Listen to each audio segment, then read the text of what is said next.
extremadamente intensa. Está la agenda prácticamente en todos los frentes, si hablamos de economía, si hablamos de política, prácticamente de cualquier ámbito, para dar una mirada en qué estamos, hacia dónde vamos. Estamos junto a Arturo Fonten, escritor académico de la Universidad de Chile, de la Universidad Adolfo Ibáñez también, autor del libro La pregunta por el régimen político, sobre el cual conversamos hace un tiempo y ha generado harto debate. ¿Cómo está, Arturo? Bienvenido. Muchas gracias por la invitación, Bárbara, encantado de estar aquí. Bueno, hemos visto que, tal como decía, están pasando muchísimas cosas en términos políticos, económicos, discusiones de lo que viene. ¿Cuánto pueden afectar a las candidaturas presidenciales todo este escenario y las definiciones que se tienen que estar tomando por parte de los candidatos y de sus sectores también? Bueno, yo creo que estamos en un momento de examen de los proyectos de los distintos candidatos. Ellos están haciendo sus propuestas y nosotros tenemos entonces que examinarlas y discutirlas, ¿no?, antes de tomar una decisión. Bueno, qué interesante lo que usted dice, porque normalmente conocemos programas de gobierno, propuestas y se pueden ir evaluando, pero en este caso pareciera que están en examen día a día. Por ejemplo, el cuarto retiro. No podemos no hablar de eso. Estamos todos pendientes de cuáles son las definiciones tanto del Congreso, del gobierno y de los candidatos, y cómo pueden alinear o no a sus equipos. Sí, bueno, ahí a mí me ha decepcionado un poco la posición del candidato Gabriel Boric. Yo tengo mucha simpatía por él como persona, me cae muy bien, lo creo un hombre con carisma, lo creo un hombre que es un gran orador. Tiempo atrás, en los días de la lucha contra las universidades con fines de lucro encubiertos, estábamos en la misma línea, pero su posición sobre el cuarto retiro me ha decepcionado mucho.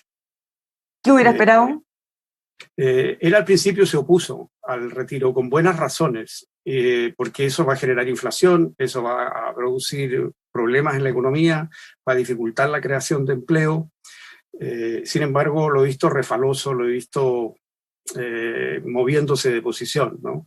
Y eso me ha dado muy mala, me ha dado una mala señal, en el fondo, porque me da la impresión de que detrás de esas movidas resbalosas lo que hay es, en definitiva, el peronismo, ¿no? La manera de entender la política del peronismo, ¿no? El peronismo que se basa un poco, el peronismo de Kirchner, me refiero, en gente como Laclau y otros, fundamentalmente entiende la política como discurso, como retórica, desde la cual tú construyes un adversario.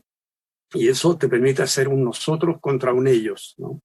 Y en definitiva, ellos entienden la política como retórica más muñeca política. Y los resultados están a la vista, pues más de 40% de pobreza en Argentina antes de la pandemia, ¿no? Bueno, vamos a profundizar en eso, pero me interesa lo que dice justo antes, a propósito de lo, entre comillas, resbaloso. Uno de sus mayores patrimonios personales, podemos decir, es el coraje, quizá el haberse atrevido a dar un paso con el acuerdo que le valió de alguna manera el título como de pragmático, demócrata, visionario y valiente, porque todo su sector se oponía, o parte muy importante de su sector se oponía, y tuvo hartos costos que pagar. Pero ahora, por ejemplo, en el caso del cuarto retiro, él había tomado una postura y la cambia o la matiza. ¿Cuán difícil podría ser para él estos dos mundos, entre comillas, lo que él pueda pensar o sentir y lo que lo van a acompañar, quienes gobiernen eventualmente con él? Bueno, en ese momento, el 15 de noviembre, él estuvo contra su propio sector, digamos, con su propio partido, pero con Revolución Democrática, que era parte del Frente Amplio que estaba activamente empujando esa idea. Ahora lo veo en una postura más débil. Y me da la sensación de que eso es simplemente priorizar los intereses electorales de corto plazo. Y en eso consiste el peronismo, ¿no? En una combinación de intereses económicos de corto plazo y servicio a los grandes grupos de presión. Y la mantención de una retórica anti-elite, ¿no es cierto?, que se reitera y reitera. Eso es como ha funcionado el peronismo, que se inspira en Laclau, autor, y Mouffe, autores muy importantes en el Frente Amplio y también en Podemos de España. No hay duda de que el Frente Amplio tiene mucha conexión con Podemos de España. Entonces, ¿será ese el destino del Frente Amplio, ser una especie de peronismo chileno? Ojalá no. Y en el caso de la candidata Proboste, ella también ha tenido una postura más o menos ambigua con el cuarto retiro. De hecho, ella ahora, en las últimas horas, ha señalado que va a esperar a ver cómo llega el proyecto al Senado. ¿Eso dilata tomar una postura? Sí, de nuevo, ella que al principio tuvo una postura muy categórica y eso le dio la fama y eso la situó como candidata presidencial, de nuevo ahora ha tenido una actitud ambigua, ¿no? Pero en general mi sensación es que la centroizquierda desde el punto de vista conceptual está absolutamente colonizada por el Frente Amplio hace ya bastante tiempo, ¿no? Un caso típico es el TPP-11, ¿no? ¿Por qué oponerse al TPP-11? Un tratado de libre comercio que ha firmado Canadá, México de López Obrador, Australia, Nueva Zelanda, Japón, Vietnam, Perú, ¿no es cierto? ¿Por qué oponerse? ¿Por qué eso es bueno para ellos y malo para nosotros? ¿Por qué eso es compatible con la política económica de esos países e incompatible con la que nosotros vamos a llevar a cabo si gana Boric con el Frente Amplio y el Partido Comunista en su coalición? O sea, esto quiere decir que el proyecto económico, el camino económico diseñado, el programa de Boric, es muy distinto del de Canadá, México, Australia, Nueva Zelanda, etc. Tanto que lo que para ellos es compatible, sus políticas económicas son compatibles con el tratado, en el caso nuestro no van a ser compatibles. Por consiguiente, estamos enfrentados a un proyecto económico completamente distinto, cuyos detalles no conocemos, pero es un viaje a lo desconocido y financiado con la plata de todos los chilenos y poniendo en riesgo la plata de todos los chilenos. Bueno, ahí surgen, como dice usted, en este camino desconocido, quizás dos inquietudes, o pueden ser más, pero en realidad una es, ¿cuánto se diferencia entonces del programa de la candidata Proboste? Porque en el caso del candidato Sichel, más o menos uno ya tiene claro para dónde va, el caso de José Antonio Kast, los candidatos quizás más llamativos, uno entiende o se conoce bien, pero ¿cómo se van a diferenciar esas dos candidaturas, Boric y Jasna Proboste? Y por otro lado, otra de las dudas que hay es, ¿cuánto va a pesar el Partido Comunista y sus equipos económicos y las propuestas que habían hecho en esa y otras materias en el programa del diputado Boric? Bueno, sin duda que algo van a pesar. Y yo pienso que la gran fuerza que tiene la candidatura de Gabriel Boric es el aspecto generacional. Pero en el aspecto generacional hay un tema fundamental, que es el tema del cambio climático y el tema de la economía verde. Pero en esa materia me parece que él toma un camino equivocado, a pesar de que la intención es esa. Todos sabemos que instalar una economía verde pasa por el hidrógeno verde, ¿no es cierto? Sustituir los combustibles fósiles por hidrógeno verde. Todos sabemos que Chile tiene condiciones excepcionales para eso, pero esto es una inversión a 20 años del orden de 200.000 millones de dólares, una cosa sideral. Pues Boric propone crear una empresa estatal de hidrógeno verde. ¿De dónde va a sacar los capitales esa empresa estatal de hidrógeno verde? ¿La va a sacar del bolsillo de todos los chilenos? Eso no va a ser posible, porque ese dinero de los chilenos tiene antes que ir a la salud, a las pensiones. Vemos en el caso de Codelco las dificultades que hay para sacar plata del bolsillo de los chilenos para invertir en Codelco y el retraso que tienen las inversiones en Codelco. Entonces va a haber que recurrir, como es obvio, al financiamiento extranjero. En este momento, fíjate, hay algo de 40 empresas extranjeras mirando el tema, estudiando la inversión de hidrógeno verde en Chile. ¿Cuántas de esas empresas van a querer asociarse o se van a ir simplemente si aparece una empresa estatal de hidrógeno verde? Que tendría que asociarse tal vez con ellos, y aunque no se asocie con ellos, bueno, no es una mala señal, porque trae a la mente estos grandes antiguallas como Pemex en México, ¿no es cierto?, como la empresa estatal del petróleo en Venezuela, que son conocidamente ineficientes, burocráticas y corruptas. Entonces, a mí me parece que no es un buen camino para desarrollar el hidrógeno verde, crear una empresa estatal de hidrógeno verde. Lo que va a pasar, me parece, es que las inversiones, los que hoy día están mirando para invertir en Chile, se van a ir a Australia, por ejemplo, que nos compite, donde van a poder desarrollar sus proyectos por su cuenta y riesgo. Entonces, yo creo que la lucha por la economía verde, que es uno de los puntos importantes en la generación que apoya a Boric en su programa, va a ser un volador de luces. Bueno, atraer la inversión sin duda va a ser, o debería, uno imagina ser una de las prioridades para los próximos gobiernos, y en ese sentido también al mirar, me imagino que ellos hacen sus análisis. ¿Qué otras legislaciones o qué otros cambios se están poniendo sobre la mesa? Hay algunos que han generado polémica, como por ejemplo incorporar a los trabajadores en los directorios con derecho a voz y voto, incluso misma proporción que los inversionistas, el tema de los impuestos, impuestos a los más ricos, alzas de impuestos. ¿Cómo ve usted ese escenario? ¿Cómo se está planteando hasta ahora, por lo menos en lo que se conoce en los programas de los candidatos? Bueno, yo creo que la idea de un directorio formado por igual número de directores que representan a los accionistas y de directores que representan a los trabajadores es una idea que no existe en el mundo, en las empresas. Digamos, eso es algo absolutamente anómalo. La única excepción es en algunas empresas de Alemania, fundamentalmente antiguas empresas alemanas del carbón y del acero, lo cual se remonta al tema del problema con los nazis. Pero la economía alemana, que es muy pujante y creativa, la industria petroquímica alemana, la industria automotriz alemana, la industria electrónica alemana, no depende para nada, ni tiene ese sistema de funcionamiento. En algunos países europeos hay efectivamente representantes de los trabajadores en los directorios, pero están en minoría en el directorio, no son paritarios. Entonces, por ejemplo, el profesor Grau, que es parte del equipo de Boric, ha citado un trabajo, que lo tengo aquí en alguna parte, de Simon Jäger y compañía, digamos, son varios autores que han estudiado este tema. Y lo que sostiene el profesor Grau correctamente es que estas experiencias en Europa no han castigado la inversión.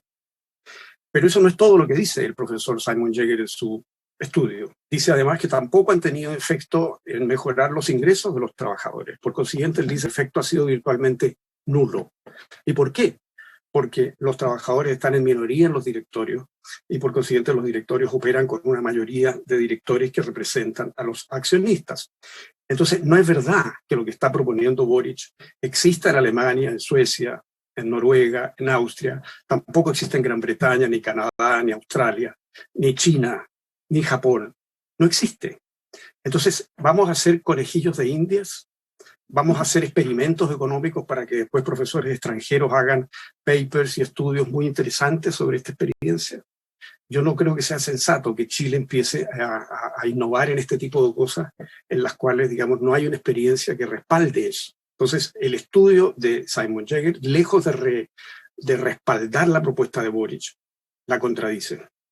Bueno, a propósito, como le decía, de las discusiones que estamos teniendo en estos momentos y cuánto pueden influir o no en las candidaturas. Sin duda, una era el cuarto retiro del 10%, pero otra ha sido el rol, la autonomía del Banco Central. Se ha puesto sobre la mesa la necesidad de una mirada, se ha criticado mucho y validado, por supuesto, por otro lado, la decisión de subir fuertemente las tasas de interés. ¿Cómo ve usted? Hemos visto incluso en el mismo candidato Boric un roce muy fuerte de lo que ha dicho el candidato respecto a respetar y valorar la autonomía y la seriedad del trabajo del Banco Central con lo que dicen sus aliados en el Partido Comunista. Bueno, es una tensión que no va a ser la última vez que se produzca. Tenemos un Banco Central que tiene que luchar contra la inflación, esa es parte de su obligación central, no puede renunciar a eso. Y bueno, eso se traduce entonces en que en una situación inflacionaria en la cual se está esperando una inflación del orden del 5,6% este año, el banco va a subir las tasas para controlar la inflación. Y eso defiende el valor de la moneda de todos los chilenos y eso en definitiva beneficia a todos los chilenos, en particular a los más pobres, que tienen más dificultad para trasladarse, para deshacerse de la plata que tienen y trasladarse a otras monedas o a otros bienes. Entonces la inflación golpea más que nada a los sectores más pobres, más vulnerables. Y esa es una tarea técnica, pero que tiene un respaldo moral, en definitiva. El banco debe hacer eso, y debe hacerlo porque la inflación ataca más que nada a los vulnerables. Ahora, detrás de este proceso inflacionario están obviamente los retiros, ¿no es cierto? Ahora, un segundo antes de eso, porque esto que usted dice por siempre fue como un hecho, nadie se lo hubiera cuestionado porque es una cosa bastante objetiva y clara, pero cuando uno escucha las discusiones parlamentarias, en realidad es preocupante el nivel de desconocimiento, incluso expertos de todos los sectores les han planteado algunos temas que ellos simplemente dejan de lado, han insultado incluso a las autoridades monetarias. ¿Cómo usted que está en ese ambiente, bueno, y que obviamente va a incidir en la candidatura? Bueno, yo creo que hay políticos que están entrando que han entrado en una fase de un populismo irresponsable muy grande. Esto se vio desde el primer momento con los retiros, que eran una mala idea. Mira, lo de los retiros partió antes de la pandemia en el Perú. Y cuando se dio la posibilidad de retirar fondos de los fondos de pensiones en Perú, todo el mundo lo hizo. Y es natural que eso ocurra, porque justamente el sistema previsional se basa en un ahorro que se impone a las personas, porque nosotros no tendemos a pensar en el largo plazo, en ese largo plazo que es la vejez. Entonces la gente se gasta la plata y no ahorra para la vejez, por eso existe un sistema de pensiones. De manera que siempre que tú ofrezcas, ¿no es cierto?, retirar los fondos y gastarlos hoy versus dejarlos ahí invertidos para 10, 15 años más, lo que sea, o 20, qué sé yo, va a primar la idea del corto plazo. Por eso existe el sistema previsional. Entonces, desde el primer minuto, cuando esto se planteó, era claro que esto contradecía el concepto mismo del sistema previsional, ¿no? Y la prueba fue lo que pasó en Perú antes de la pandemia, antes que hubiera estas urgencias. La pandemia, claro, aceleró esto, los aportes fueron insuficientes, la focalización no funcionó bien, hubo una serie de fallas que conocemos, pero en definitiva lo que ahora estamos cosechando es el resultado de tener más de 50.000 millones de dólares inyectados desde los fondos de pensiones en el sistema económico, más el IFE y todas las demás ayudas. Entonces tenemos un boom de liquidez que se está traduciendo en inflación y se va a producir un frenazo brutal de la economía el próximo año y el siguiente, donde vamos a tener un ingreso per cápita cero, un crecimiento del ingreso per cápita probablemente cero, ¿no? Y sobre todo si hay además inmigración. Puede ser un costo grande porque de todos los candidatos presidenciales, el único que ha sido súper enfático y lo ha mantenido, por lo menos hasta ahora, es el candidato Sichel. De hecho, hay una parlamentaria que dijo que pese a todo eso va a aprobar igual el retiro, desde su comando ya la criticaron fuertemente. ¿Es un riesgo alto a correr? Porque si lo prueban finalmente se puede poner en duda el liderazgo que él tiene en su propio sector. Bueno, él tiene que jugar esa carta y tiene que asumir esos riesgos, pero ya a esta altura él no puede variar su posición, sería absurdo que variara su posición. Y a la larga va a tener razón, porque cuando empiece realmente a golpear la inflación, vamos a estar pagando el costo de esto, ¿no? Que es innecesario por la liquidez que se ve en el mercado. Entonces, no hay una razón para hacer esto. Aquí la verdadera razón, como han dicho algunos políticos, es más bien destruir el sistema de pensiones, ¿no?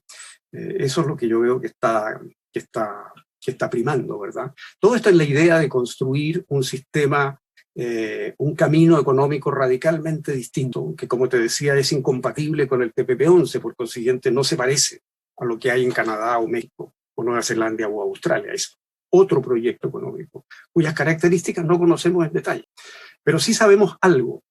La idea de un Estado emprendedor, eso está en el programa de Boric. El Estado pasa a ser el gran empresario, es decir, el grupo de burócratas que controla el Estado van a ser los que van a tomar los riesgos empresariales.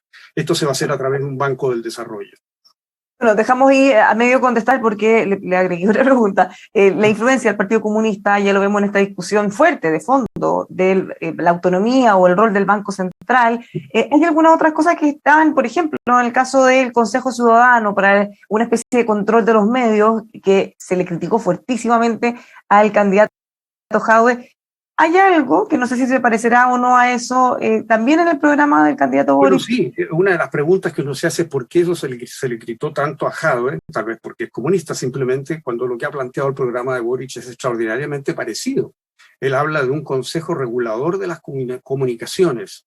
En la página 200 y 203 de su programa estoy leyendo. Su misión es asegurar el cumplimiento del interés público y asegurar el pluralismo interno y externo de las distintas plataformas. Esto significa radio, televisión y plataformas audiovisuales como esta de MOL, ¿no es cierto? Entonces, ¿quién necesita un consejo normativo para los medios de comunicación?